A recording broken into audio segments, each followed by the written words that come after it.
बाथौ धोरोमखौ मिथिस'हायै समनिफ्रायनो गुबुन गुबुन जायगायाव गोसारनानै थानाय बर'फ्रा फालिबोदों। बेबादिनो दिल्लीयाव जिउ खुंनानै थानाय बर'फ्राबो बाथौ धोरोमखौ बजबनानै लाना फालिबोदों।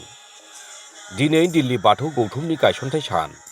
बे दिल्ली बाथौ गौथुमनि गायसनथाइ सान फालिथाय हाबाफारियाव गाहाय आलासि महरै बाहागो लायो दुलाराय बाथौ गौथुमनि गाहाय नेहाथारि गणेश दैमारी आरो दौरि बशिष्ठ बसुमतारी बिथांमोना।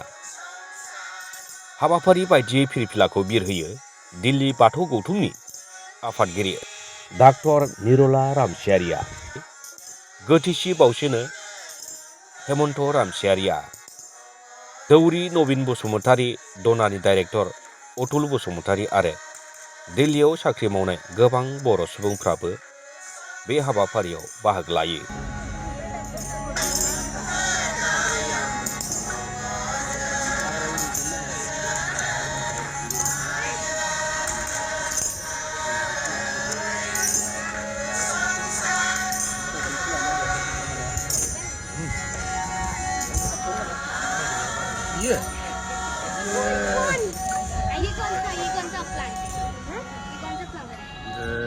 खुलुमबाय। गिबि गिबियावनो बयनिसिमबो मागो दमासिनि अननाय खुलुमनाय हामलायनाय बावहरनाय जाबाय। लोगोसे दिनै जोंहा दिल्ली बर' बाथौ गौथुमनि थामथि गायसनथि सान दिल्लीनि गोदान दिल्लीनि बड'लेण्ड भवनाव जों फालिदों। बेयाव जों गोबां सुबुंफोरखौ लेंहरदों, मेम्बारफोर दङ। आसामनिफ्राय दुलाराय बाथौ गौथुमनि गाहाय नेहाथारि गणेश दैमारी बिथांखौ फैदों। लोगोसे दुलाराय बाथौ गौथुमनि गाहाय दौरि बिथां बशिष्ठ बसुमतारीबो नुजाफैनो हानायनि गेजेरजों जोबोद साबायखर होनाय जाबाय। आं दासान्दि दिल्ली बर' बाथौ गौथुमनि आफादगिरि। आंनि मुङा डक्टर निराला रामसियारि। आं जवाहरलाल नेहरू इउनिभारसिटियाव फोरोङो। जोंनि दिल्लीयाव गोबांनो साननानै दाख्लैबावै बोसोरथामनि सिगाङाव बाथौ गौथुम गायसननाय जादों।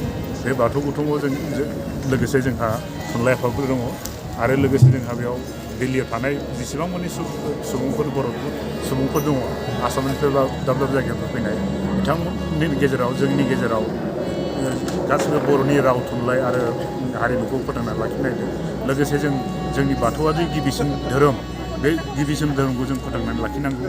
ओंखायनो जों दिल्लीयावबो जोंनि जेसेबां मेम्बारफोर दङ, बाथौ बा बर' सुबुंफोर दं, बाथौ सिबियारि दं, बिथांमोनजों ज' नांनानै जों सानदों। मानोना बेसेबा गोबावनि उनाव जों थांनाय बोसोरथामनि सिगाङावसो बाथौ गौथुम दानो हादों।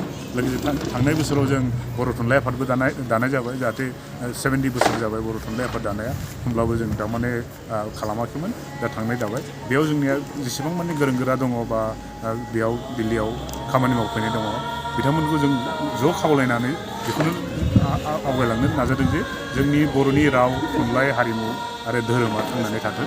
बिनि थाखाय जों लाहार फाहार खालामगासिनो दं। गोबां सुबुंफोरखौ आरो BTC सरकार आरो जोंनि बर' माहारिफोरखौ जों खावलायो बिथांमोनाबो जाहाथे जोंनो बे हाबाफारि लानायाव सापर्ट खालामगोन बा हेफाजाब होनायनि उनाव होनानै जों आखाइ खबजोबनानै खुलुमगोन आरो दिल लानानै बिथांमोनखौ फोरमायथि होगोन।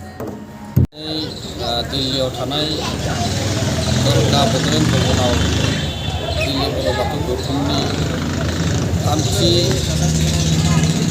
गायसननाय सान फालिनाय हाबाफारियाव बाहागो लाफैदों दुलाराय बाथौ गौथुमनि जानानै। आरो बेनिखायनो बे दिल्लीयाव थानाय दिनै बिथांमोना जिखिनि साख्रि मावफैनाय, बिजनेस मावफैनाय, फरायनो थाफैनाय बिथांमोना ज' जानानै दिनै दिल्ली बर' बाथौ गौथुमखौ दादों। आरो दिनै बे गायसननाय सान फालिनाय हाबाफारियाव गोबां दिनै अफिसारफोराबो बाहागो लाफैदों। खेबसे बिथांमोना सानसेनि हाबाफारिजों बेयावबो दिल्ली थानाय दरगानि बड'लेण्ड भवनाव बिथांमोना बे सानखौ फालिदों। आरो बेवहायनो डक्टर निरला रामसियारि आरो बसुमतारी बिथांमोनाबो बेवहाय बाहागो लाफैदों। आरो जोंनि जिखिनि बिबानगिरि माइनाव बिथांमोना जाबायदि धोरोमनि खामानि मावदों आरो जायखि दुलाराय बाथौ गौथुमनि जानानै बिथांमोननिसिम साबायखर बिथांमोना सावरायलायनानै मावलाङो आरो होनानै गोजोननाय मोनदों। गोजोनथों। 30 बोसोरनिफ्रायनो देहायारि जोथोननि बिथिङाव बुहुमनि बयजोंबो फोथायजानाय, लोगोसे साबसिन आरो रावजोंबो रुजुजायै गोरोन्थि गैयै फिथाइनि रादाय होग्रा एप'ल' डायग्नोस्टिक्सआ नोंथांमोननि साखाथियाव सौफैबाय। बे एप'ल' डायग्नोस्टिक सेन्टाराव थैजों सोमोन्दो थानाय गासिबो बेराम, COVID-19 बेराम, खि, हासुदै आरो गुबुन गुबुन बेरामनि आनजाद खालामनाय जायो। नोंथांमोनहाबो आनजाद खालामफैजानो हागोन। थंआ जाबाय क'क्राझार टाउननि मालदां बाजारनि साखाथियाव थानाय रिलायन्स पेट्रल पाम्पनि उल्टाथिं। रोखायै मिथिनो थाखाय नोंथांमोनहा 60015-17103 नाम्बाराव सुलु लानो हागोन।